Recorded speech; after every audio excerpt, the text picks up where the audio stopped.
Assalamualaikum warahmatullahi wabarakatuh. Allahu Akbar. Allahu Akbar. Al-Aqsa. Al-Aqsa.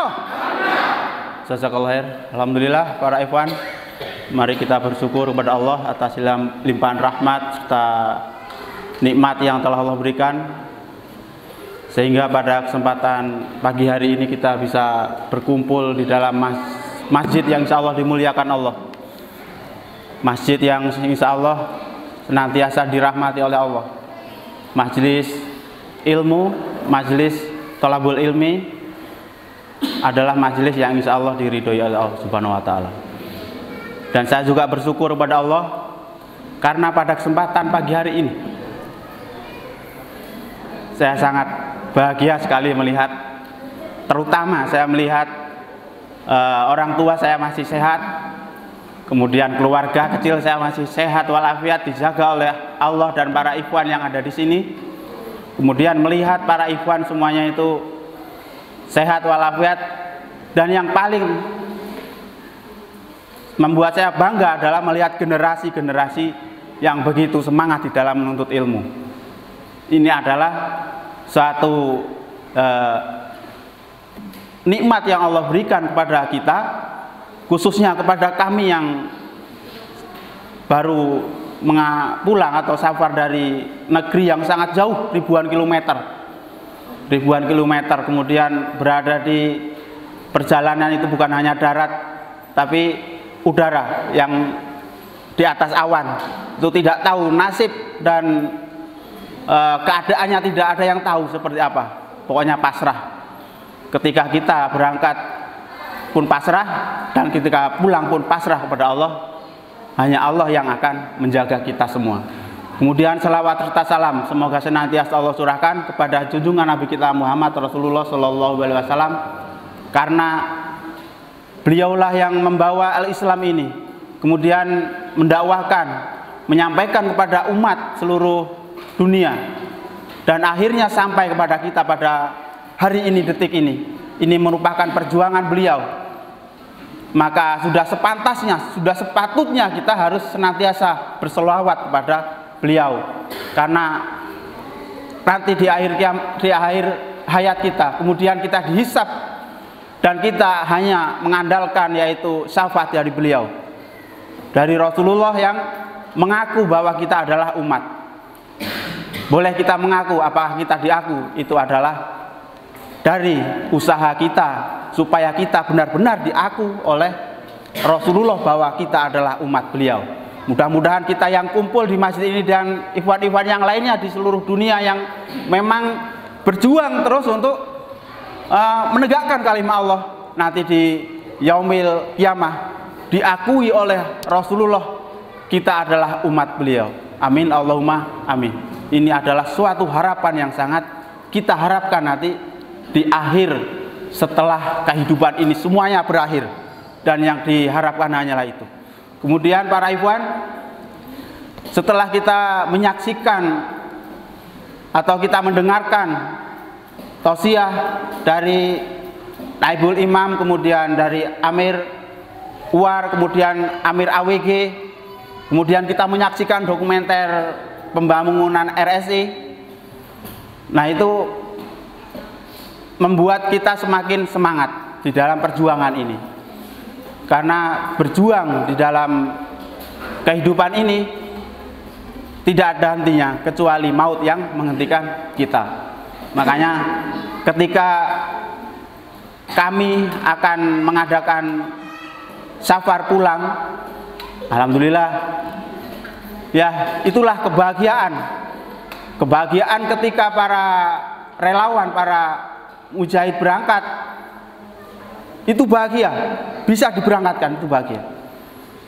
Memang itu adalah satu harapan, bisa langsung menginjakkan kaki di tanah yang diberkahi, kemudian tiba di sana dengan keadaan sehat walafiat, bertemu dengan saudara-saudara kita yang ada di Palestina. Itu adalah suatu kebahagiaan. Kemudian kita berinteraksi dengan mereka langsung, kita memberikan bantuan secara langsung dengan tangan kita sendiri. Itu bantuan dari para ikhwan semua yang ada di Indonesia. Kemudian kita di sana bahagia bersama mereka. Keluarga yang di sini kita tinggalkan demi keluarga kita yang di sana yang kita cintai juga. Jadi kita meninggalkan keluarga yang kita cintai demi orang yang kita cintai pula. Itulah perpisahan yang diridhoi oleh Allah. Jadi kita berpisah karena Allah, bertemu karena Allah.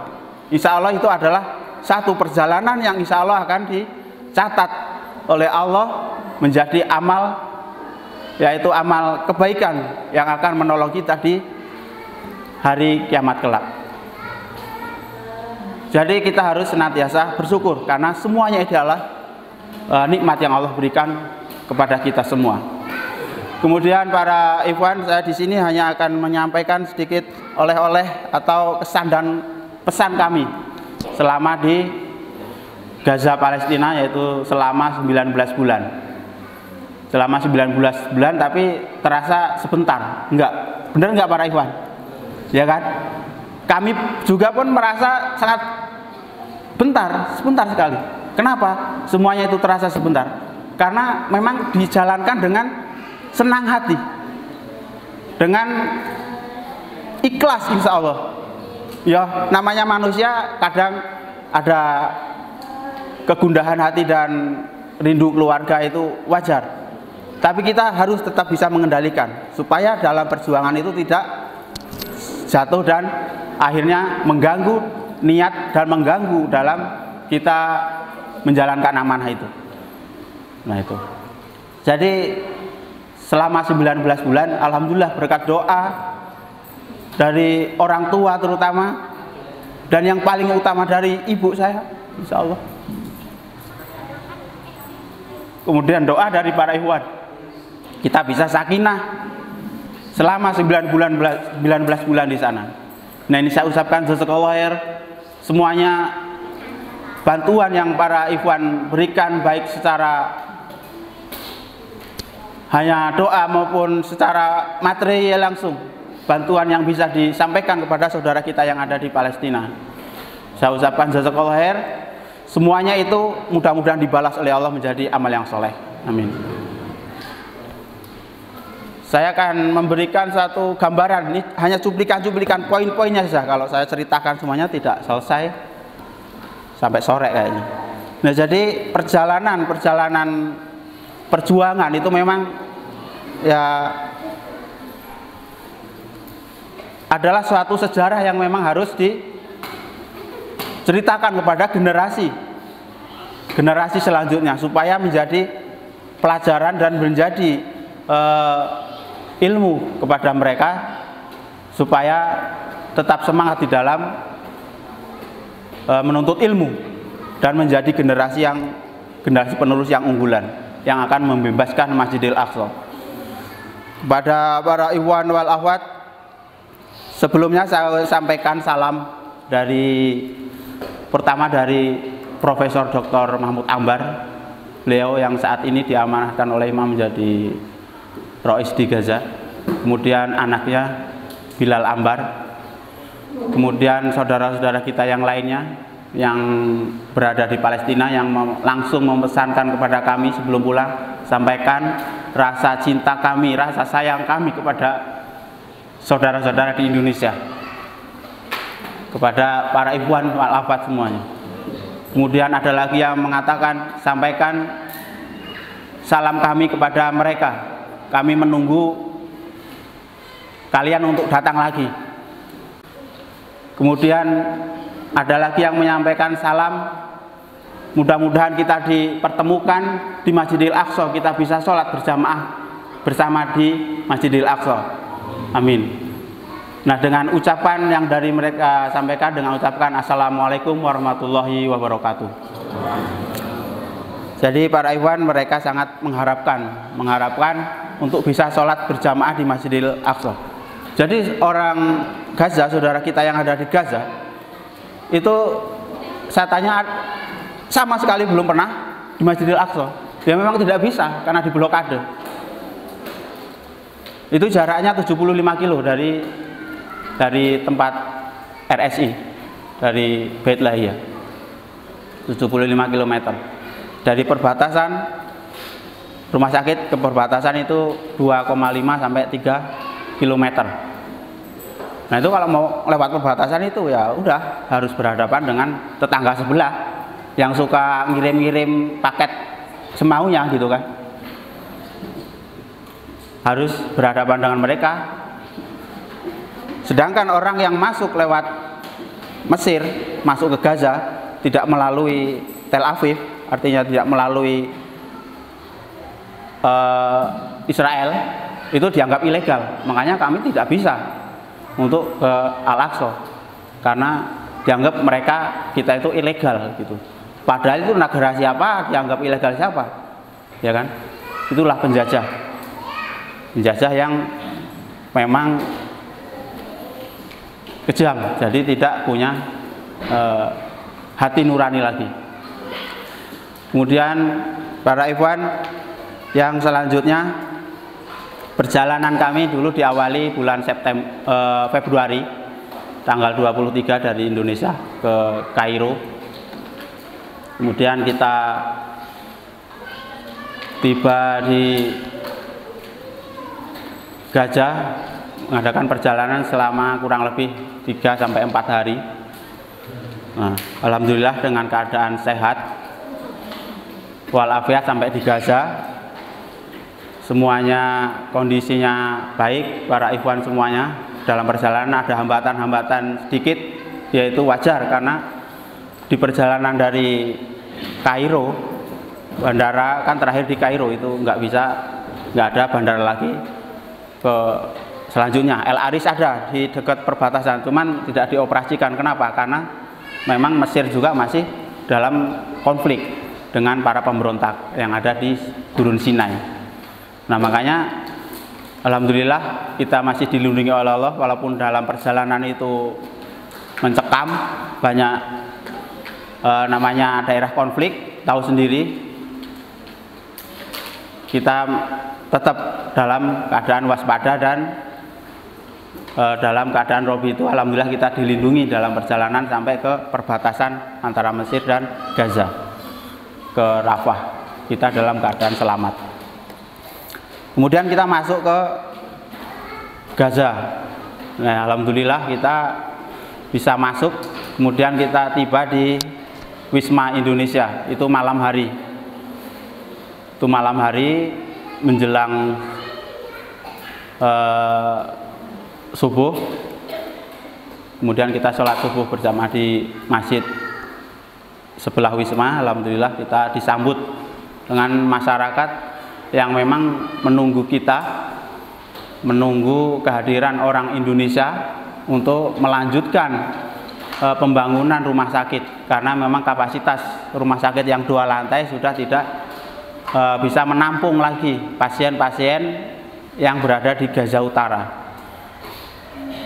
apalagi dalam keadaan perang, konflik.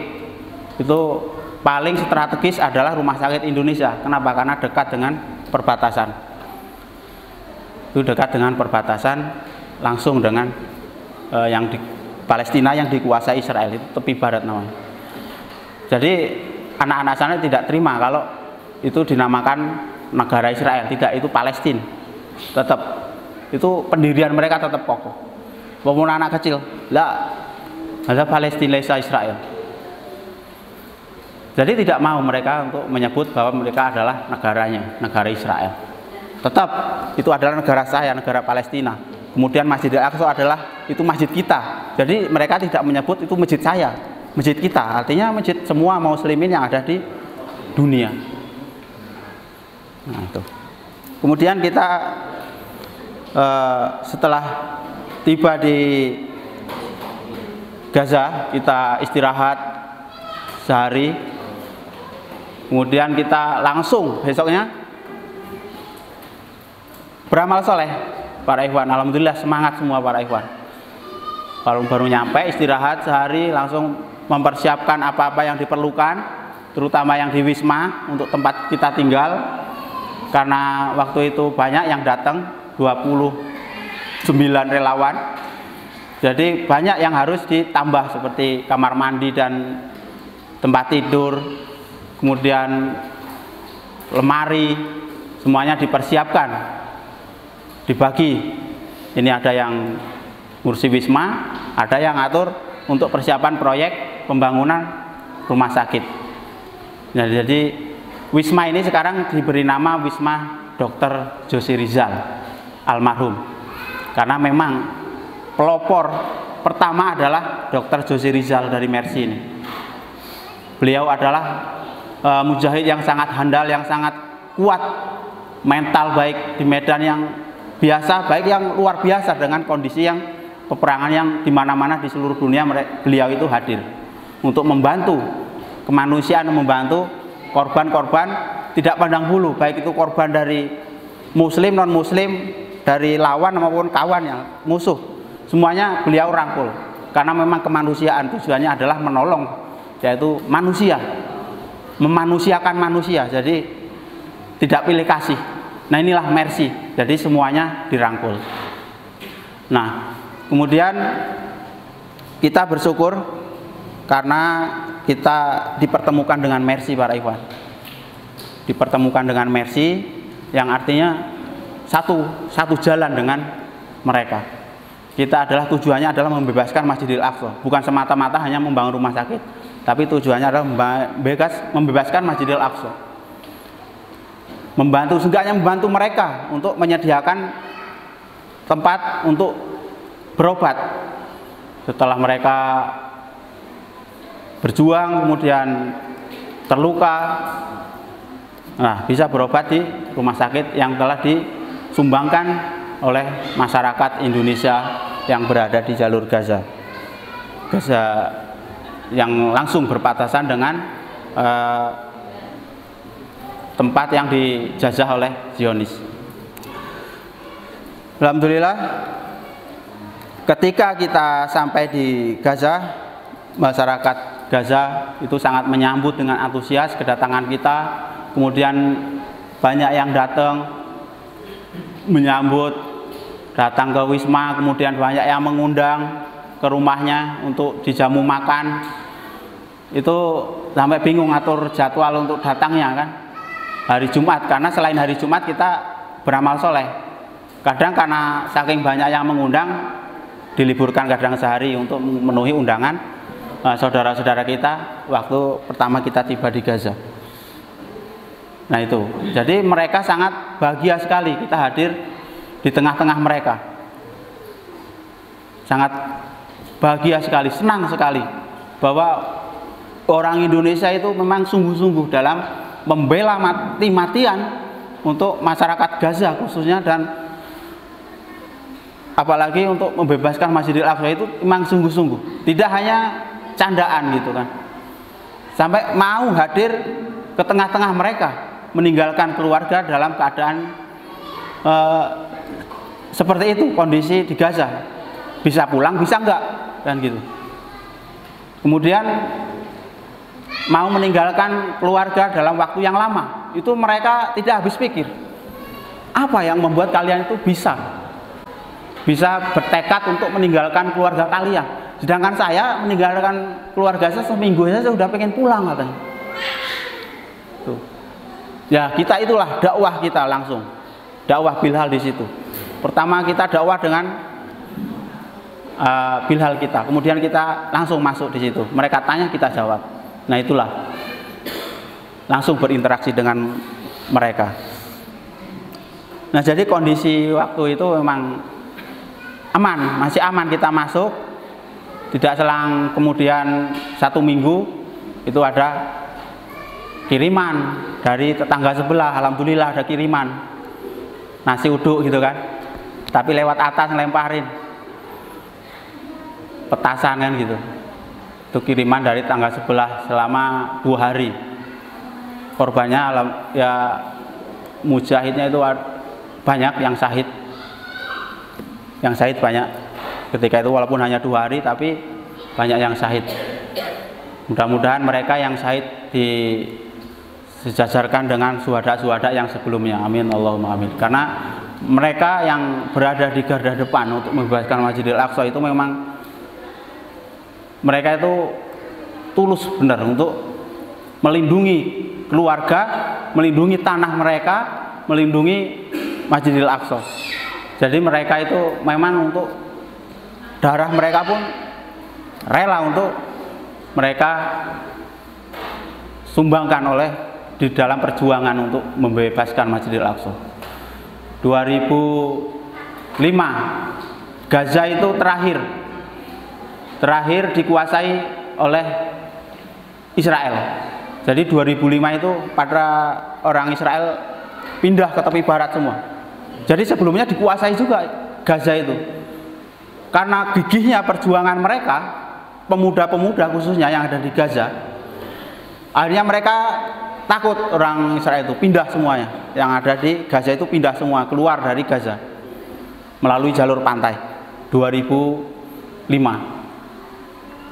itu terakhir mereka meninggal. Banyak tempat-tempat peninggalan mereka seperti gudang-gudang, kemudian tempat-tempat markas mereka itu banyak yang pagarnya itu 8 meter tingginya. Memang perbatasan itu semuanya dipagar oleh mereka. Tiap tahun tambah maju lagi, semuanya dipersempit Gaza pokoknya. Nah itu. Jadi kondisi waktu kita hadir di sana itu aman, kemudian tidak selang kemudian ya ada kiriman, akhirnya kita bisa langsung menyaksikan bahwa perjuangan mereka itu memang sangat berat, memang sangat berat untuk menghadapi musuh-musuh Allah ini. Makanya kita sudah sepantasnya, kita yang mengaku seorang muslim, kita membantu mereka baik harta maupun jiwa kita. Kita langsung membangunkan rumah sakit di sana, harta dan jiwa kita hadirkan di sana untuk membebaskan, membantu mereka untuk berjuang di sana. Itu insya Allah menjadi jariah, amal jariah yang tidak akan putus para ikhwan. Karena selama rumah sakit itu difungsikan untuk berobat untuk orang-orang yang sakit, itu amal jariah kita akan tetap ngalir terus. Amal jariah kita tidak akan putus walaupun kita sudah mati.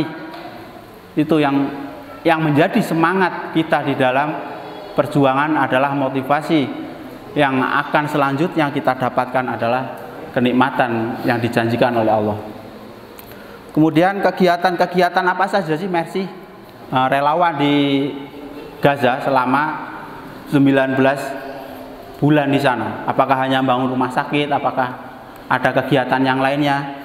Nah jadi Masya Allah sekali Pak Rewan. Jadi kelebihan-kelebihan yang Allah berikan yang kita tidak sangka, memang Allah akan memberikan kemampuannya itu kepada hambanya yang memang ya ikhlas. Insya Allah kita harus senantiasa ikhlas. Kalau tidak ikhlas ya berat memang rasanya. Begitu padatnya kegiatan kita untuk membangun rumah sakit, kita berpacu dengan waktu supaya cepat-cepat rumah sakit itu jadi dan bisa difungsikan untuk masyarakat Gaza. Dan yang kedua, cepat-cepat kita bisa kembali lagi ke tanah air kalau dipercepat pembangunannya, kan gitu.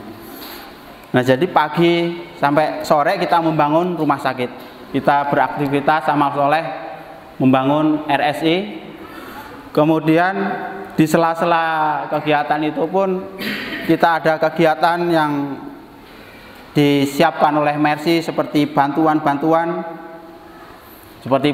contohnya bantuan musim dingin, karena masyarakat Gaza apalagi anak yatim yang ditinggal orang tuanya syahid itu memerlukan santunan yang memang itu adalah hak mereka. Kemudian janda-janda kita perhatikan sama Mercy, kita berikan santunan. Musim dingin kita kasih jaket tebal yang memang dikhususkan untuk musim dingin. Kemudian selimut yang sangat tebal yang memang mereka butuhkan. Karena kondisi masyarakat Gaza itu ada listrik itu hanya 4 jam. Jadi dibagi. Umpamanya nih contohnya Kecamatan Bangurejo hari ini hidup sampai jam 12. Nah nanti mati lagi tuh. Jatahnya bagian Kalirejo umpamanya, dijatah 4 jam juga. Jadi sini selama nunggu sana nyala, sini mati. Nah kan gitu. Jadi gantian terus, karena memang itu kondisi di sana seperti itu.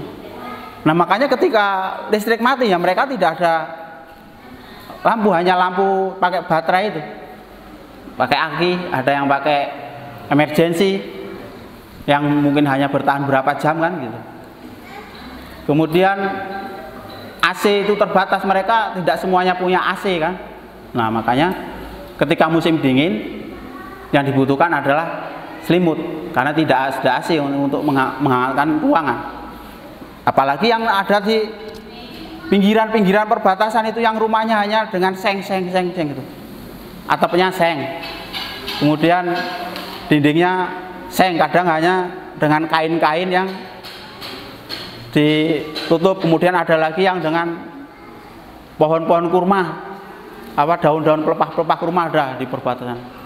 Mereka itu kalau tidak kita perhatikan untuk selimutnya, ya kita zolim, termasuk zolim, karena mereka adalah saudara kita. Nah itu, jadi Mercy mengadakan paket 1000 selimut umpamanya untuk musim dingin tahun lalu. Kemudian 1000 paket sembako. Nah setelah siang kita aktivitas amal soleh, malamnya kita bungkusin karbonat itu sembako, dipaketin satu plastik. Itu ada 15 item, ada minyak, ada beras, ada maftul itu, dan yang lainnya, pokoknya bahan pokok untuk dimasak. Nah itu satu paket itu 1000 paket. Jadi dibagi, pokoknya malam ini kita bisa membungkus 200 atau 300. Kemudian besok hari Jumat libur kita membagikan karbonat itu, memberikan bantuan itu, paket itu. Nah itu terus seperti itu kegiatan. Kemudian dibagi selimut lagi, dipilih mana memang yang memerlukan selimut, cari. Kita langsung door to door ke rumah mereka. Kita bahkan langsung diajak sama mereka ke kamar. Para hewan, sampai segitunya mereka supaya saya itu memang benar-benar miskin, saya nggak mampu gitu kan. Jadi mereka mengajak naik kalau rumah mereka, jadi tidak sama dengan rumah yang di tempat tinggal kita sih para hewan. Jadi mereka itu yang memang mampu untuk membangun itu langsung naik ke atas tingkat-tingkat itu. Jadi anak pertama, anak kedua, anak ketiga, anak keempat, kelima terus. Tapi kalau yang tidak mampu, ya cuman nyambung pakai seng di pinggiran itu, yang tidak mampu untuk membangun bangunan. Sedangkan PNS di sana, Bu yang kerja PNS, itu sama pemerintah Gaza karena tidak mampu menggaji karena dananya yang terbatas. Nah itu diutang, umpamanya gajiannya 50 juta umpamanya sebulan, itu hanya dibayar paling 20 juta. Jadi masyarakat sana itu ngutangi ke pemerintah karena memang terbatasnya dana untuk menggaji PNS yang ada di Gaza. Nah itu makanya sangat susah mereka untuk mengatur uangnya itu bagaimana. Jadi sana pemerintah yang punya utang, bukan masyarakat yang punya utang ke pemerintah di sana itu. Tuh. Janjinya kapan dibayarnya? Nanti kalau Palestina sudah merdeka dan makmur, insya Allah akan dibayar. Itu semuanya tertulis rapi, administrasi semuanya. Jadi setiap PNS yang diutangi atau gajinya tidak full itu tercatat semuanya sama pemerintahan itu. Ya mereka rela. Kenapa? Ya memang mereka tidak mampu, pemerintah mau dimintain apa. Yaitu mereka lah, bukti mereka sama-sama berjuang, baik masyarakat dengan pemerintahan, sama-sama berjuang, rela untuk dipotong demi ya pemerintahnya biar jalan. Kalau semuanya nuntut suluh full, mau dibayar pakai apa? Kan nggak ada, kan gitu. Nah itu yang PNS-nya saja susah, apalagi yang kelas bukan PNS, nyari kerjaan susah. Nah, mereka ini perbedaan perbedaan antara Gaza dengan Palestina yang diduduki Zionis itu sangat jauh perbedaan ekonominya. Umpamanya masyarakat Gaza yang kerja di Gaza itu digaji 50 shekel, 50 shekel, karena mata uang mereka shekel. Kalau di tetangga yang dikuasai itu 300 shekel, berapa kali lipat. Jadi memang yang ada di tepi barat yang dijajah itu ekonominya sangat, kebutuhan hidupnya sangat tinggi, bayarannya kerja pun sangat tinggi kan gitu. Umpamanya makan roti satu itu kalau di Gaza itu satu itu 1 shekel, di sana itu 8 shekel kan gitu. Itu perbedaan ekonomi yang berada di Palestina, yang ada di Gaza dan di tepi barat.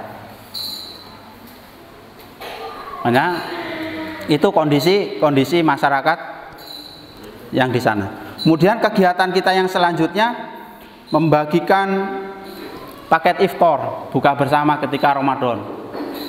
Nah, kita membagikan 1000 paket buka bersama. Bisa kita langsung bagikan satu ketika kita bertemu di jalan. Kemudian ada lagi yang untuk pegawai RSI, karyawan RSI yang seperti perawat dan yang lainnya, dokter yang ada di RSI, ketika mau futur kita kirimkan nasi. Nah, itu adalah program Mercy yang berada di Palestina selain membangun. Jadi langsung membantu mereka ketika bulan Ramadan itu dengan paket iftar, buka bersama. Kemudian 1000 pohon zaitun. Nah, ini adalah pencetusnya adalah Amir yang ada di Gaza, yaitu Insinyur Edi Wahyudi yang mengamiri set manager pembangunan RSI tahap 2. Ini adalah beliau yang mengajak, yuk kita tanam 1000 pohon zaitun. Apa sih alasannya kok kita nanam gitu kan? Jadi orang-orang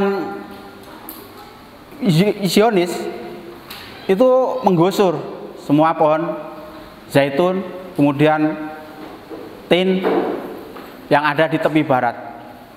Nah, itu. Jadi kemudian kita menanam 1000 pohon di Gaza supaya membantu ekonomian yang ada di Gaza. 1000 pohon. Tapi alhamdulillah para ikhwan, ini melampaui yang kita targetkan. Niatnya hanya 1000. Kemarin catatan terakhir itu mencapai 3600. Itu dari kita, dari jamaah. Yang dari Mercy itu 1300 lebih. Itu baru dari kita 3600. Kemarin ditanam baru 1300 atau 1400 yang dari jamaah. Karena memang waktunya mepet dengan kepulangan kita. Nah, makanya ini ada yang melanjutkan, yaitu ikhwan kita, mahasiswa kita, dilanjutkan oleh mereka untuk penanaman. Nah, itu ditanam di tempat, di tanah fakir miskin, anak yatim, janda, kemudian tanah-tanah pemerintah yang kosong yang memang dibutuhkan untuk masyarakat. Semuanya adalah tanah yang insya Allah itu adalah memang yang dibutuhkan oleh mereka. Nah, itu semuanya kita wakafkan ke mereka supaya mereka itu punya penghasilan. Nanti setelah 3 tahun atau 4 tahun akan berbuah, dan itu bisa dipetik hasilnya, diambil minyaknya, diambil buahnya untuk dikonsumsi. Nah, itu sangat membantu ekonomi mereka yang ada di Gaza. Nah, itu adalah salah satu jariah kita yang tidak akan putus selama pohon itu hidup dan berbuah dan bisa diambil hasilnya. Pahala kita tetap ngalir. Walaupun kita para ikhwan hanya menyumbangkan 1 pohon, yaitu kalau pohon itu hidup 1300 tahun, bahkan bisa 1000 tahun, pohon zaitun itu nggak mati asal dirawat. Itu buahnya akan semakin bagus, minyaknya akan semakin berkualitas, semakin bagus ketika umurnya semakin tua. Nah, itu. Jadi jariah itu tidak akan putus walaupun kita nanti sudah dipanggil oleh Allah. Nah, itu. Kemudian membantu anak yatim secara tunai umpamanya. Kita kasih cash dari Mercy, ada kiriman umpamanya untuk anak yatim, bagi $100 atau $50 per anak yatim. Kemudian membantu langsung dengan paket sekolah, pokoknya dibelikan tas berserta isinya, udah lengkap untuk belajar mereka. Nah, itu program dari Mercy seperti itu. Kemudian yang selanjutnya kegiatan kita adalah menyalurkan bantuan yang dari AWG langsung. AWG mengirimkan bantuan untuk saudara-saudara kita, sedangkan AWG itu dananya dari siapa? Ya dari para ikhwan semuanya, yang disumbangkan, yang dikumpulkan oleh AWG, kemudian disalurkan di Gaza, Palestina, kemudian disalurkan langsung oleh kami yang berada di sana. Jadi itu adalah kenikmatan yang sangat luar biasa. Orang lain yang menerima pun senang, yang memberi pun senang. Jadi itu adalah suatu kenikmatan yang memang tidak bisa diungkapkan. Itu perasaan mereka itu sangat luar biasa. Makanya cinta mereka kepada orang Indonesia itu sangat luar biasa. Kenapa? Karena orang Indonesia itu adalah merupakan satu-satunya negara yang konsisten membela Palestina.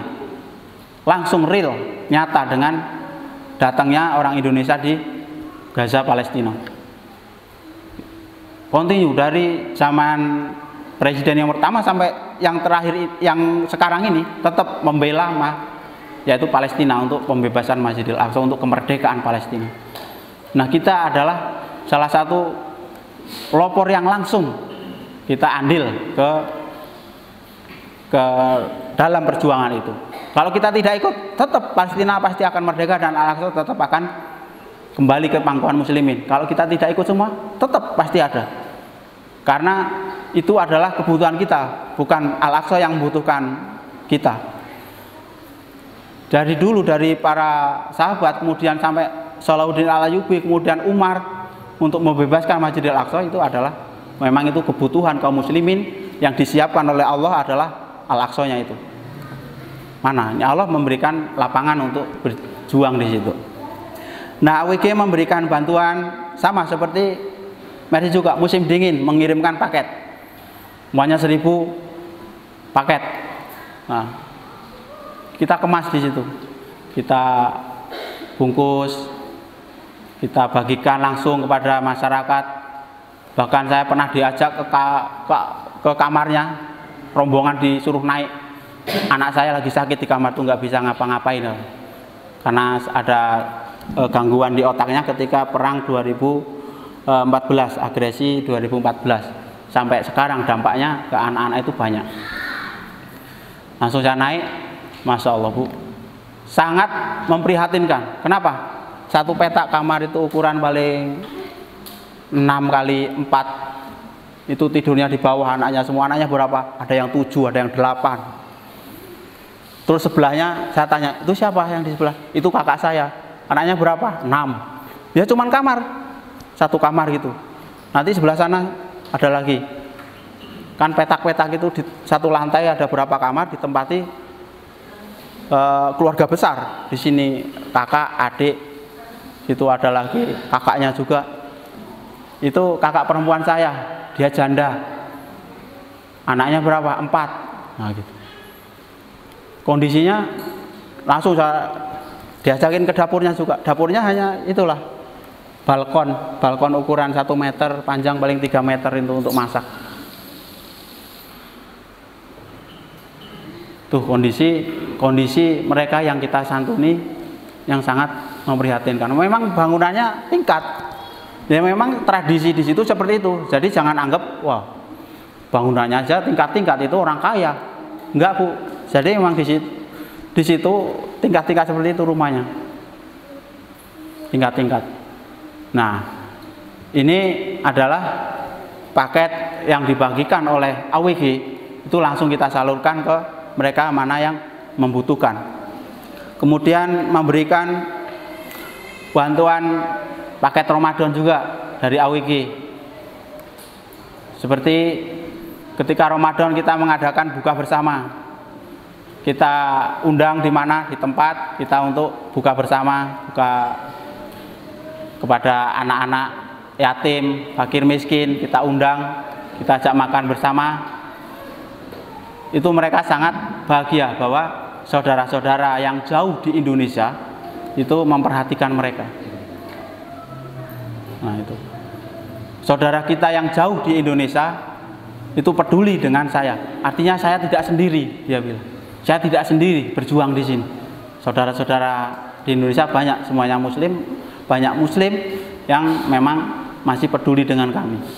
Kemudian memberikan bantuan yang disalurkan oleh AWG, tahfizul Quran yang disalurkan oleh Profesor yaitu Dr. Syekh Dr. Abdurrahman Jamal. Nah, jadi kemarin juga beliau menyampaikan salam kepada para ikhwan semuanya, karena memang beliau yang diamanahkan untuk memperhatikan tahfizul Quran yang ada di Gaza dan diberikan santunan yang disumbangkan oleh AWG. Mengucapkan jazakallah khair kepada para ikhwan semua karena sudah memberikan bantuan yang dikirimkan untuk saudara-saudara yang anak-anak yang tahfizul Quran di Gaza.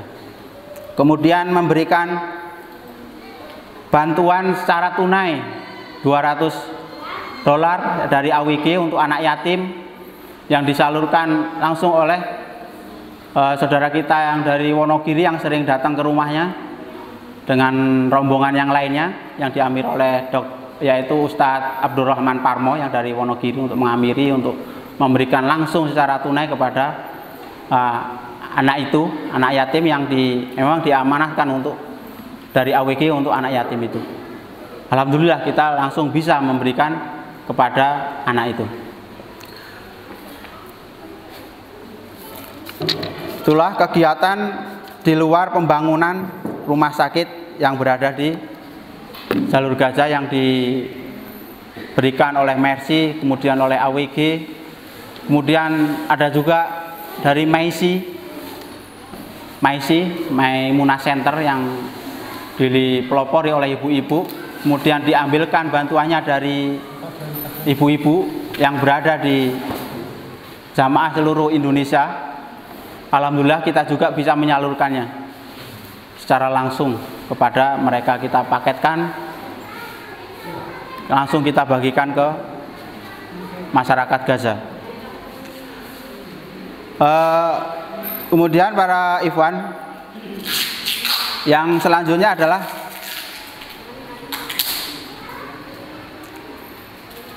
kesabaran para ikhwan dalam membangun rumah sakit dan menyalurkan bantuan. Mereka para relawan alhamdulillah bisa diberikan kekuatan oleh Allah, kesabaran dalam beraktivitas, beramal soleh yang kadang sampai malam, bahkan kalau Ramadan itu sampai menjelang sahur itu baru selesai bungkus karbonat untuk bungkus bantuan itu untuk disalurkan, itu tetap dijalani. Kenapa? Karena memang ini adalah amanat yang harus disampaikan kepada saudara kita yang ada di Palestina, di Gaza khususnya. Ini adalah amanat. Jadi tetap semangat, alhamdulillah semangat tetap. Kemudian kesehatan Allah berikan. Kemudian pokoknya semuanya nikmat yang Allah berikan itu sangat luar biasa kepada kita yang berada di tanah yang diberkahi. Karena memang semua kelebihan, kekuatan yang Allah berikan itu adalah merupakan nikmat yang harus disyukuri dengan wujud kesungguhan dalam berjuang. Kemudian yang selanjutnya, situasi dan kondisi masyarakat yang berada di jalur Gaza khususnya. Kemudian mereka memang benar-benar berharap selain mereka berjuang untuk menghadapi musuh-musuh Allah, mereka pun berjuang untuk bertahan hidup. Nah, kondisi mereka itu memang sangat memprihatinkan, sangat sulit ekonomi, apalagi sekarang ada wabah corona seperti ini. Akses ditutup, banyak yang ditutup untuk berinteraksi. Toko-toko banyak yang ditutup, memang tidak boleh sekarang untuk berjualan dulu. Nah, itu mereka sangat kesulitan. Alhamdulillah bantuan dari luar negeri itu bisa sedikit membantu mereka dalam perekonomian mereka untuk menyambung hidup. Kalau tidak ada membantu, mereka dari mana? Sama sekali. Jadi Palestina itu punya prinsip, dia tidak mau berhutang ke luar negeri, karena memang hutang itu adalah salah satu larangan yang akan mempersulit. Jadi mereka tidak mau berhutang untuk umpamanya menggaji PNS, hutang dari luar negeri itu mau hutang berapa dikasih sebenarnya. Tapi mereka punya prinsip, dia tidak mau berhutang karena akan menyusahkan. Kalau emang mau membantu, kami bantu. Kalau memang tidak, sudah. Prinsip mereka seperti itu. Saya masih punya Allah. Walaupun saya diblokade seperti ini, Allah pasti akan tetap menolong kami. Jadi benar mereka, mereka punya prinsip yang memang sangat kuat. Prinsip mereka seperti itu, baik masyarakat maupun pemerintahnya. Nggak mau mereka hutang-hutang gitu untuk memakmurkan negaranya, umpamanya berhutang luar negeri miliaran untuk menutup hutang ke masyarakat yang tidak digaji, umpamanya hutang, dia tidak mau. Mendingan dia punya hutang sama masyarakat sendiri, setelah nanti makmur digaji. Kalau tidak makmur ya sampai kapan? Ya nunggu makmur, kata mereka. Kalau tidak makmur, kalau mati ya sudah, nanti dikasih ke anak turunan kamu, semuanya tercatat.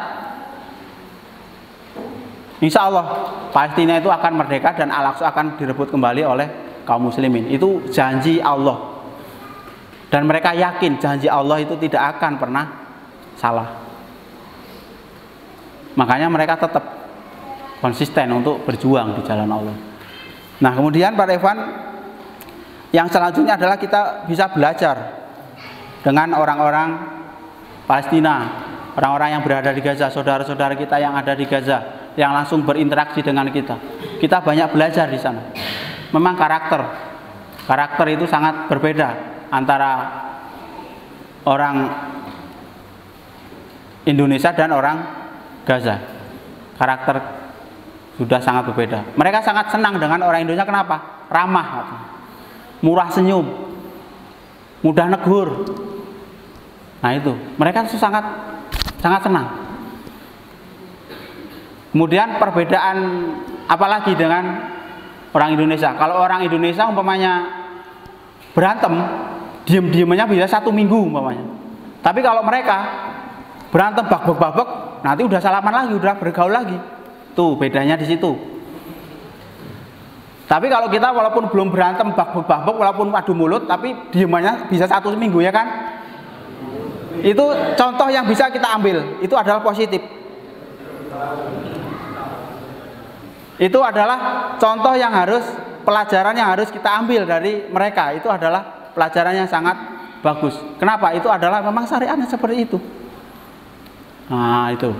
Jadi walaupun saya ini bentak-bentakan sama orang, namanya orang keras, orang Arab kan terkenal keras wataknya memang. Apalagi dulu saya di Saudi itu campurnya orang mana-mana, Mesir, Pakistan, India, semuanya itu wataknya keras. Tapi mereka kalau kita berantem babak-babak udah, besok ketemu lagi udah ahlan wa sahlan, assalamualaikum. Apalagi kalau berantem, ini yang saya sangat tersentuh ketika berantem, adu mulut umpamanya. Karena mereka sangat jarang sekali untuk memukul, jarang sekali. Nggak mau mereka memukul saudaranya sama dia mendingan adu mulut. Gontok-gontokan sampai seperti apa, nanti uratnya mau keluar itu jalan nih kalau memang prinsip mereka itu saling sama-sama kuat. Nah, ketika seperti itu mereka ada yang ngalah umpamanya, ada yang datang temannya sholli ala Nabi, udah diam dia. Yang berantem tadi selesai, sholli ala Nabi, mereka pada sholawat sallallahu alaihi wasallam. Dah, nanti diobrolin baik-baik lagi. Tuh, yang kita ambil positifnya di situ. Sholli ala Nabi. Ketika mereka berantem, adu umpamanya masih ngobrol nih saya sama orang Gaza nih. Saya punya prediksi kuat. Wah ini kenapa kok bisa seperti ini? Kok bisa rusak? Ini gara-gara kamu ini. Enggak, ini saya tadi nih. Ada yang datang sholli ala Nabi. Kita semuanya sholawat sholli ala Muhammad. Udah selesai. Goblin kenapa? Udah. Tuh, nanti udah bareng lagi, nggak ada lagi. Tuh, prinsip yang harus kita ambil. Itu prinsip mereka seperti itu. Jadi tidak ada kedengkian atau dendam yang disimpan di dalam hati mereka, tidak ada. Selama saya di Saudi juga dulu selama hampir 2 tahun, saya sering bentak-bentakan sama, memang karakter saya keras juga. Kalau memang saya merasa benar, dia benar, ya kita harus nyari mana yang benar. Nah gitu. Tapi kalau ketika mereka itu sudah tahu, wah ini nggak benar, ada yang datang langsung sholawat, udah selesai. Kalau saya melanjutkan berarti saya itu memang wah nggak beres ini. Dia bilang orang ini, wah ini gimana ini? Artinya nggak mencontoh, bukan umat Rasul katanya. Jadi akhlak mereka yang ditanam di situ. Kemudian ada lagi tadi video, pasti ada yang tanya, itu udah gede kok nggak pakai jilbab. Nah jadi Bu, selama belum balik di sana tidak diwajibkan untuk pakai jilbab anak-anak itu. Tapi ketika balik dia nggak disuruh, udah nutup rapet. Bahkan salaman pun tidak mau anak perempuan situ sama yang bukan murim, apalagi sampai ngobrol, nggak ada. Jadi ibu-ibu nggak usah khawatir Bu, kalau nanti umpamanya ini bapak-bapaknya diberangkatkan ke sana, jangan khawatir punya selingkuhan, nggak bakalan. Kenapa? Bisa dianggap merah sama masyarakat sana. Apalagi sampai ngobrol berdua di jalan yang bukan muhrimnya. Di warung-warungnya ada dicekat. Umpamanya saya jalan ke warung, mereka bawa istri, nyari ada tempat khusus yang disekat pakai hordeng. Itu bisa kita terapkan di sini Bu. Itu mereka sangat menjaga hijab mereka. Nah itu, jadi jangan khawatir Bu kalau nanti dikirim Mas Duloh umpamanya. Jangan khawatir Mas Duloh itu, Mas Duloh nggak bakalan insya Allah. Karena terjaga sekali hijab di sana. Tapi kalau merantaunya di Jakarta bisa jadi nanti, wah itu was-was malahan. Tapi kalau selama di sana, di Saudi, kemudian insya Allah karena dijaga, karena menjaga, saling menjaga, mereka menjaga, kita menjaga, insya Allah kita akan diselamatkan oleh Allah. Tuh. Tapi ibu-ibu harus ikhlas, umpamanya ada yang datang ke Wisma, saudaranya bukan perempuannya, saudaranya tuh saya punya adik umpamanya, tolong dinikahi sama orang Indonesia lah. Kalau emang ada yang siap ya jangan nangis Bu, kalau emang ada yang siap umpamanya. Tuh, jadi mereka itu seperti itu, kan syariatnya seperti itu ya kan? Nggak ada yang namanya di sana kok umpamanya pacaran dulu, nggak ada. Kalau emang udah siap, lamar, nikah. Kemudian kalau lamaran pakai cincin sebelah kanan, kalau udah resmi sebelah kiri. Alhamdulillah saya pakai cincin kemarin sebelah kiri. Jadi waktu saya berkunjung di rumah teman yang sakit, kan ibunya yang udah tua itu ikut nyambut di ruang tamu. Kamu udah nikah? Alhamdulillah sudah. Kenapa dia nanya? Karena udah lihat cincin saya. Oh, udah lihat cincin di sebelah kiri berarti udah nikah, udah resmi kan? Nikah di sini apa di Indonesia? Di Indonesia saya bilang gitu. Oh, kirain di sini kan? Di Indonesia. Alhamdulillah udah berkeluarga gitu kan. Nah tapi kalau belum pakai cincin berarti masih lajang katanya di sana. Itu ada tandanya. Kalau di sebelah kanan berarti belum resmi, baru lamaran, belum nikah. Tuh uniknya di sana seperti itu Bu. Jadi kehidupan di masyarakat di Palestina itu sangat bisa banyak yang kita ambil positifnya. Yang negatifnya pun ada. Ya jangan diambil yang negatif, kita ambil positifnya. Salah satunya tadi itu. Kemudian yang selanjutnya yang bisa kita ambil, mereka persaudaraannya itu sangat kuat. Jadi punya ailah, istilah di situ nama. Ailah itu keluarga. Jadi keturunan umpamanya di sini ada keluarga besar Mbah Daroji, itu nggak putus. semuanya, kamu dari Ailah Mbah Daroji kan gitu. Ailah Daroji. Kalau saya Ailahnya Mbah Winarto. Kalau saya tahu mbahnya Mbah Winarto itu siapa, harusnya di situ nggak putus. Nah itu bagus juga untuk silsilah keturunan supaya tidak putus, untuk anak cucu kita itu bagus di sana. Kemudian saling menyokong. Umpamanya saya tidak kerja karena sulit di sana pekerjaan kan. Yang kerja cuma satu umpamanya.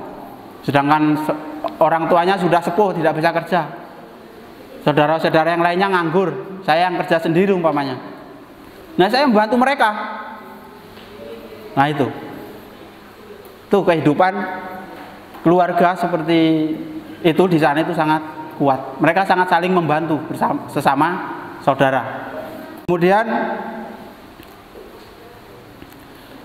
masyarakat Gaza Palestina itu memang sangat antusias dengan orang Indonesia. Pokoknya ketika diundang ke rumahnya itu diusahakan harus datang. Mereka maksa, benar seperti dikatakan saudara kita tadi yang dari Brebes itu, Pak Sodikin, itu duda itu, Pak Sodikin. Jadi memang orangnya itu sangat kocak lah istilahnya, untuk ya dari obrolan kita buat saling bercanda, sering bercanda itu memang. Nah itu memang benar. Jadi mereka mengundang kita harus datang. Maunya ngundang makan harus datang, walaupun kalau emang terpaksa nggak bisa datang itu ya paling perwakilan 1, 2. Nah itu karena udah dipersiapkan jamuan di rumah mereka. Kalau jamu itu semuanya dikeluarin, jamu tamu semuanya dikeluarin. Dari minumannya pertama disuguhin air putih, baru datang putih, kemudian kopinya kopi pahit Bu, nggak pakai gula di sana. Kalau emang mau kopi pahit, nanti saya bawa dari sana tuh kopi pahit. Nanti tak bikinin kopi pahit tanpa gula. Tradisi khas orang sana. Kopi pahit, gelasnya kecil. Enggak gelas gede kayak kita 1 kilan itu, bukan. Kecil. Pertama kali saya kaget dulu di Mabar, baru masuk, disambut Kementerian Kesehatan, disuguhin kopi kecil. Saya minum, pahit kayak jamu pokoknya. Dah, tuh. Kopi apa ini? Tapi lama-kelamaan enak. Kenapa? Karena sehat, nggak pakai gula. Di badan itu sehat, walaupun minum 2-3 gelas, walaupun pahit seperti itu nggak pengaruh, malah sehat. Nah itu kopi. Kemudian ada lagi asir, itu sirup. Kemudian terakhir teh. Kalau udah teh terakhir, jangan nungguin lagi. Berarti udah suruh pulang gitu. Kalau udah teh, kan jedanya agak lama tuh. Antara kopi, kemudian asir, kemudian teh, itu kan jedanya agak lama. Di situ kuehnya ada, kue tradisi sana ada, kemudian teh, kuaci ada, kacang-kacangan, semuanya dikeluarin. Nah itu. Jadi dicampur aduk perut itu, ada kopi, ada teh, ada sirup. Itu kalau dia nggak mau, pokoknya dipaksa suruh minum. Habisin, suruh ngabisin. Yang nggak doyan kopi gimana? Ya tetap disuguhin, tapi ditaruh lagi, nggak diminum, tetap disuguhin. Tapi alhamdulillah hanya berapa persen yang nggak doyan kopi. Semuanya rata-rata doyan kopi pahit. Kalau kopinya manis, kopi banat, kopi cewek, kopi muslimat itu, kopinya ibu-ibu katanya, manis. Tapi ya banyak juga yang senang pahit katanya. Itu tradisi di sana ketika mengundang jamuan. Itulah mereka sangat senang ketika kita diundang kemudian datang. Mereka sangat senang, sangat bahagia sekali. Kemudian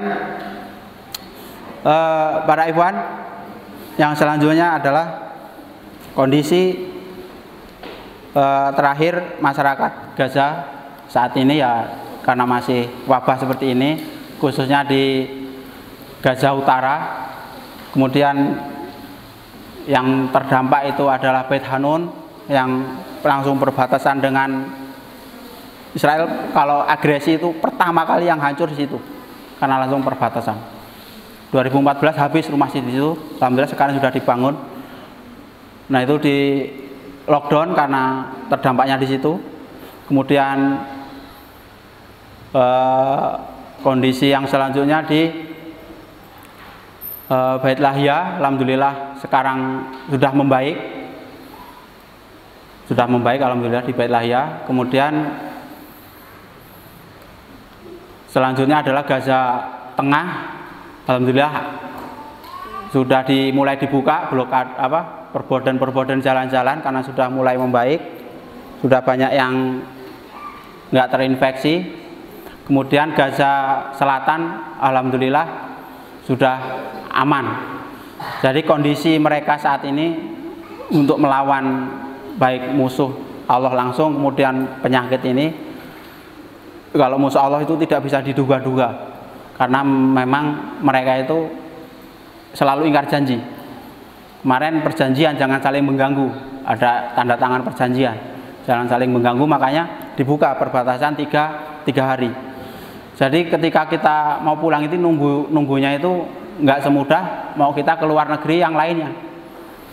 Kalau kita luar negeri yang lainnya mau kita pulang tanggal sekian, bulan sekian langsung bisa.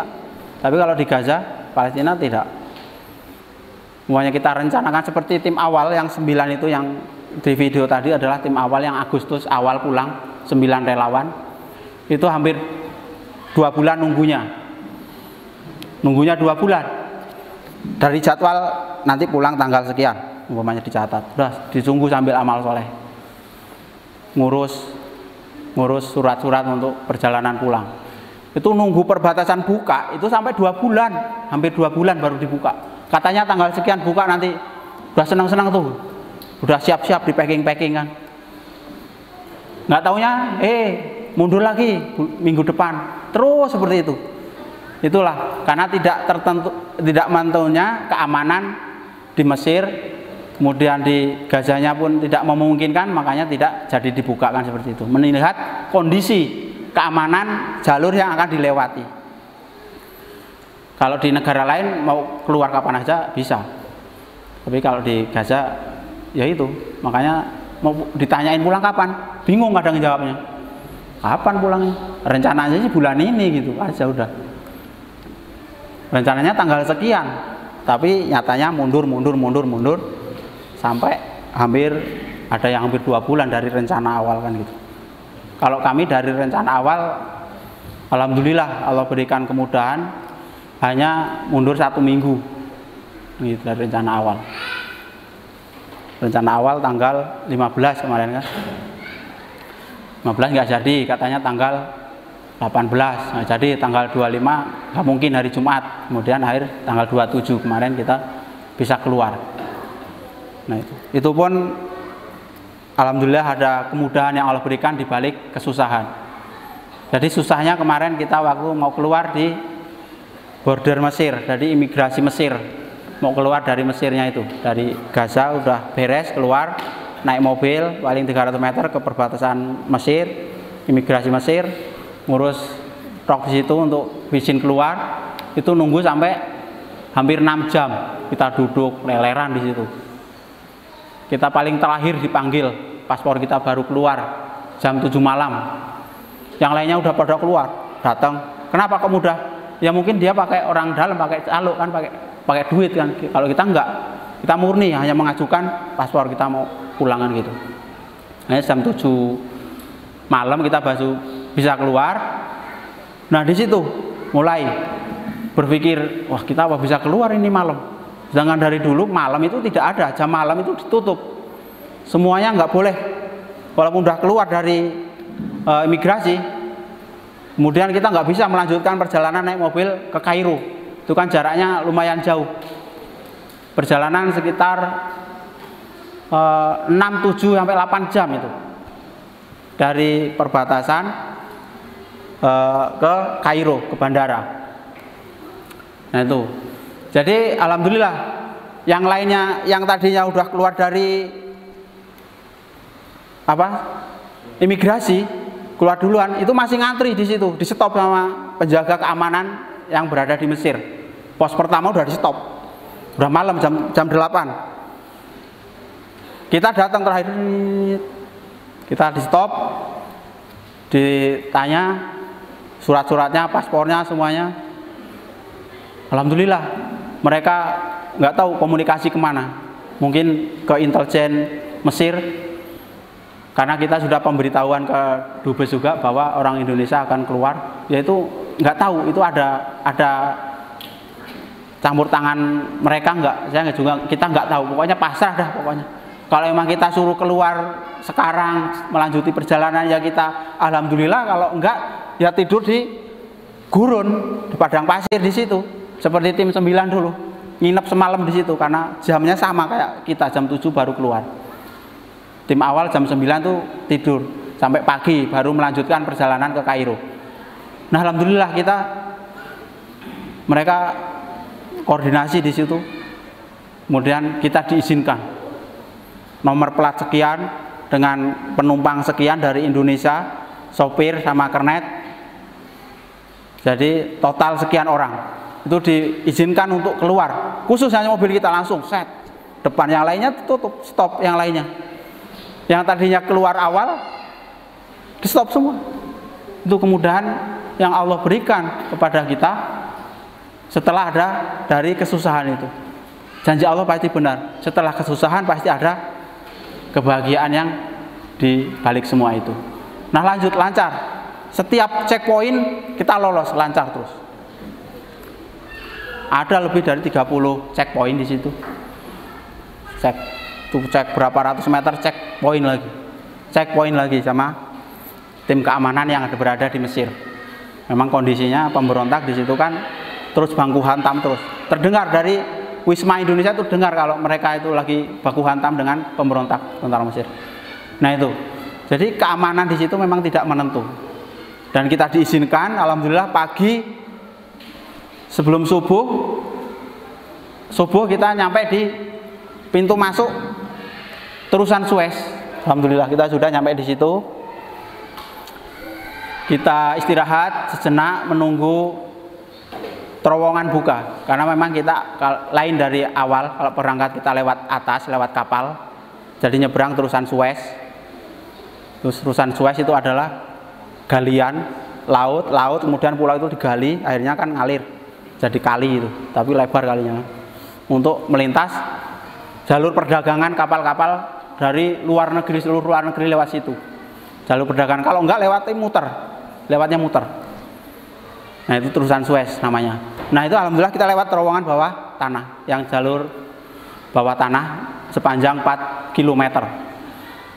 Itu baru dibuka jam 8:30. Kita istirahat di situ nunggu dibuka. Alhamdulillah kemudian lanjut sampai Kairo.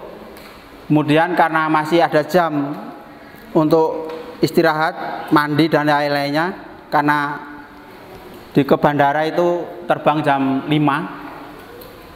Jam 5 kita harus sudah di bandara. Itu kita tiba di Kairo sekitar jam 2, masih ada waktu untuk istirahat. Nah, kita ke Wisma Jawa Timur namanya, Wisma khusus orang Indonesia yang ada di Mesir, yang ditinggali oleh mahasiswa di situ.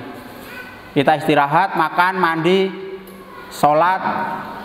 Yang belum sholat karena di perjalanan, istirahat sebentar, langsung kemas-kemas lagi kita ke bandara. Alhamdulillah diberikan kemudahan, kelancaran. Kemudian kita terbang sampai ke Indonesia dengan keadaan selamat. Tapi transit dulu ke Abu Dhabi, kemudian lanjut lagi ke Jakarta. Alhamdulillah dalam keadaan selamat, sehat, lancar. Karena sebelum berangkat pun kita sudah dites oleh Menterian Kesehatan Gaza, dipastikan tidak terjangkit penyakit. Semuanya alhamdulillah sehat, yang batuk, pilek pun tidak ada, alhamdulillah. Apalagi nauzubillah seperti virus-virus corona seperti ini, apa itu. Kita berlindung kepada Allah.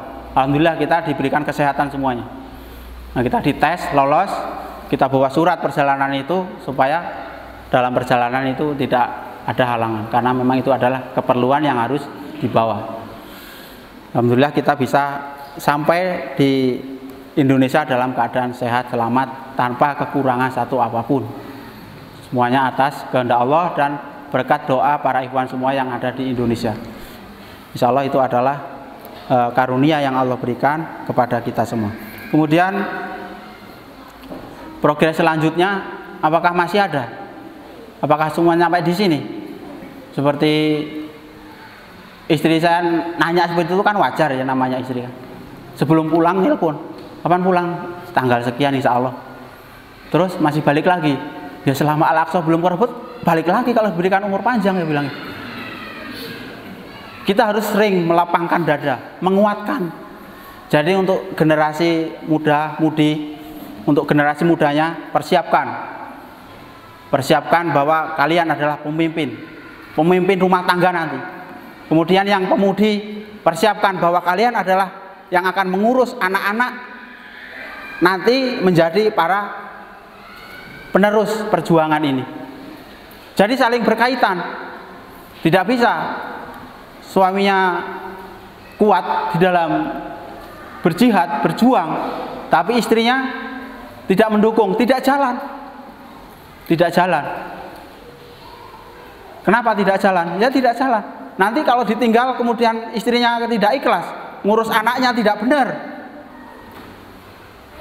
dan anaknya tidak terurus dengan kasih sayang seorang ibu yang memang benar-benar ikhlas untuk mendidik anak menjadi generasi penerus orang tuanya, ya tidak jadi.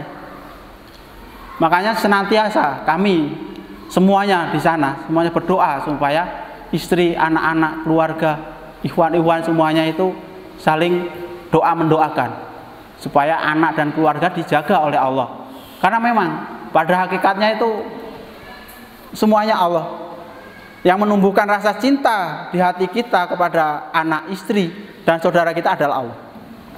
Bukan dari usaha kita yang umpamanya perhatian, umpamanya sering mengucapkan sayang dan yang lainnya.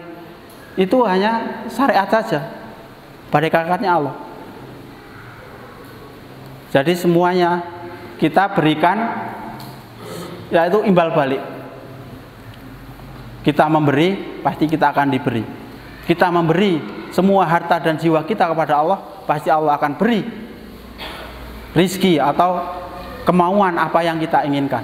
Allah pasti memberikan kelapangan dan kemudahan. Itu janji Allah. Karena waktu jihad itu bukan hanya anwal, tapi bi anwal wa angfus, semuanya berkaitan. Ya walaupun saya hanya bisa memantau lewat telepon, mendidik anak dan istri saya cuma lewat telepon umpamanya, itu pun tidak bisa tiap hari komunikasi karena perbedaan waktu yang sangat jauh. Kalau musim panas bedanya 4 jam, kalau musim dingin bedanya 5 jam. Kalau umpamanya di sini jam 6 pagi, saya masih tidur lelap di sana. Kalau saya bangun, anak-anak udah pada berangkat sekolah kan gitu. Jadi kapan nelponnya kan? Paling hari Jumat. Hari Jumat kalau tidak ada kesibukan. Di sana saya umpamanya hari Jumat pagi saya pengen nelpon pagi. Di sini udah mau berangkat Jumatan anak-anak. Ya kan? Nah, umpamanya nunggu selesai Jumatan, habis Jumatan ibu-ibu jiron. Ya bisa nelpon. Nunggu agak siang lagi lah, mungkin saya habis Jumatan atau sebelum Jumatan nyalain bentar. Habis asar ada pengajian katanya. Ah, kapan nelponnya? Kapan mantau anak saya? Nah itulah. Tapi semuanya itu tidak menjadi ngomongnya, oh malas lah, saya nggak mau taklim, saya mau teleponan saja sama suami saya. Nggak jadi. Saya juga di sana, oh saya mau teleponan sama istri saya lah, saya nggak mau ikut kegiatan, karena ada taklim juga di sana, taklim dan yang lainnya pokoknya. Kalau hari Jumat itu nggak jadi. Itu artinya menyalahi. Tapi tetap kita konsisten. Kalau emang ada waktu untuk nelpon, untuk berkomunikasi dengan keluarga, memantau anak istri di rumah, nah itu kita gunakan kesempatan itu. Anaknya ngaji jauh sudah sampai mana, sudah jauh mana, itu adalah kenikmatan tersendiri yang tidak bisa dirasakan kalau tidak menjalani langsung, jarak jauh, komunikasi hanya lewat telepon. Itulah kemudahan yang Allah berikan saat ini. Coba seandainya tidak ada HP umpamanya, ya bisa Hanum itu tadi malam nggak mau dipegang saya. Semalam aja yang sering video callan aja bengong liatin saya, nggak kenal kan, mungkin kok lain sama di HP. Nah itu. Jadi semuanya itu tidak menyurutkan kita untuk tetap semangat para ikhwan. Jadi persiapkan generasi ibu-ibu, calon ibu-ibu, disiapkan mental. Jangan memberatkan suami ketika mau berangkat berjihad. Dan suami pun jangan senang kalau diberati istri. Nah itu menghalangi, artinya menghalangi ibadah kita jihad di jalan Allah Subhanahu wa taala. Insya Allah para ikhwan, kalau kita semuanya pasrah kepada Allah, udah kita pasrah kepada Allah, mau seperti apa kondisinya, supaya kita itu lapang dada, ikhlas di dalam perjalanan. Memang perjuangan itu enak diceritakan, kalau kita baca tareh itu kan enak kan. Tapi para sahabat itu dalam perjuangan itu sangat berat di dalam perjuangan itu. Itulah kalau kita mau, ini adalah jalan perjuangan untuk membuahkan Masjidil Aqsa seperti ini, tidak ujuk-ujuk langsung kita berangkat membantu umpamanya mereka untuk jihad. Tidak, jihad itu harus mengangkat pedang, nggak harus mengangkat senjata. Salahuddin Al-Ayyubi merangkul semua negara-negara yang ada di Arab,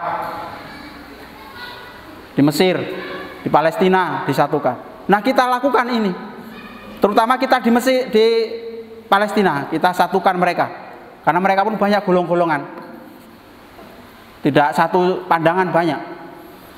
Dari mereka banyak harokah-harokah seperti di sini, banyak. Nah kita satukan berjamaah. Kita ketika sela-sela kerja, istirahat dengan mereka, kita ngobrol untuk menyatukan mereka. Jadi umpamanya saya dekat sama si A, si B bilang jangan dekat-dekat sama si A, nanti ketularan pemikiran ini itu. Nanti saya dekat sama B ngomong jangan dekat dengan A. Pokoknya seperti itu terus. Nah itu tugas kita untuk menyatukan mereka, supaya mereka satu, berjamaah, dan mengambil lagi hak-hak kaum muslimin secara bersama-sama. Nah itu memang dia akui. Sa'ab, dia bilang, Sa'ab, susah untuk menyatukan di sini tuh susah. Allah tidak ada yang tidak mungkin, dia bilang gitu. Allah akan memudahkan semuanya apa yang hambanya itu sungguh-sungguh di dalam memperjuangkannya. Kalau kamu memang sungguh-sungguh untuk menyatukan hatimu dan hatinya, insya Allah akan memberikan kemudahan. Insya Allah, dia bilang. Untuk saat ini belum, katanya. Ada yang menjawab seperti itu. Saat ini belum bisa untuk menyatu. Ya itu tugas kita. Ada juga yang menyadari, oh ya juga ya, kalau tidak bersatu mana mungkin kita bisa merebut kembali hak-hak kita kaum muslimin, yaitu Masjidil Aqsa. Banyak yang sadar seperti itu. Apalagi yang di tepi barat, yang dijajah oleh Zionis, langsung masyarakat di situ, di Al-Quds, di kota Al-Quds.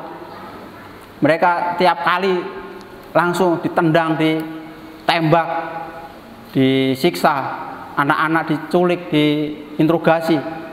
Tapi yang saya salut sama anak-anak di sana, yaitu mentalnya.